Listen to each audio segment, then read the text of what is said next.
एका राजाने विविध गावातील अनेक ब्राह्मणांना भोजनासाठी बोलावले.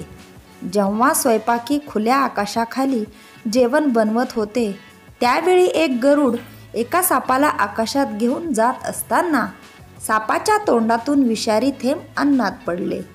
त्या दिवशी जेवायला आलेले सर्व ब्राह्मण जेवल्यावर मरतात. चित्रगुप्त यमराजाला सांगतो की हे मोठे पाप आहे. हे पाप कोणाकडून झाले आहे? आम्ही त्याला कठोरात कठोर शिक्षा देऊ.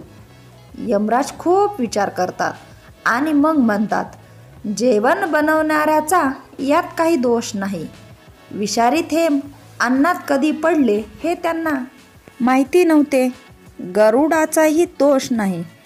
त्याने ब्राह्मणांना मारण्यासाठी नव्हे तर पोटपूजेसाठी साप पकडला होता. सापाचाही दोष नाही, कारण तो स्वतःचे रक्षण करण्यासाठी गरुडाला चावण्याचा प्रयत्न करत होता. तेव्हाच त्याचे विषारी थेंब तोंडातून खाली पडले. चित्रगुप्ताने यमराजाला गुन्हेगाराला पकडून आणण्याचा आदेश दिला. अपराधी शोधणे यमराजाला बंधनकारक होते. यमराजाची नजर एका गावातील स्त्रीवर पडते. तिने संपूर्ण गावाला सांगितले की राजाने अन्नात विष मिसळले आणि सर्व ब्राह्मणांना मृत्यूदंड दिला. यमराज ताबडतोब ठरवतात की हा सर्वात मोठा पापाचा सहभाग आहे. चित्रगुप्ताने यमराजाला या पापात सहभागी होण्याचे कारण विचारले.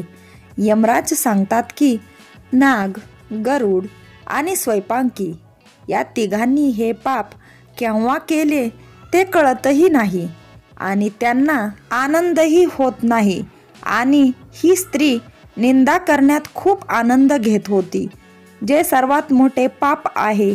अशा स्थितीत या नकळत झालेल्या पापाचा संपूर्ण दोष त्या स्त्रीला जातो, ज्याने जाणीवपूर्वक आपल्या मनात ईर्षेच्या भावनेने निषेध केला. म्हणूनच त्या स्त्रीला तिच्या नकळत केलेल्या पापाची शिक्षा मिळावी अशी माझी इच्छा आहे. आज निंदा हे जगातील सर्वात मोठे पाप आहे हे आपण शिकलो. जो मनुष्य जगाचा हिशोब न तपासता ठेवतो अशा व्यक्तींचा संपूर्ण हिशेब परमदेव ठेवतात. त्यामुळे जीवनात सत्कर्माचे भाडे भरायचे असेल तर टीका, मत्सर यापासून दूर राहा. अशाच नवनवीन कहाण्या ऐकण्यासाठी रेणुका व्हॉइस चॅनलला सबस्क्राईब करा आणि व्हिडिओ आवडला तर व्हिडिओला लाईक आणि शेअर करायला विसरू नका.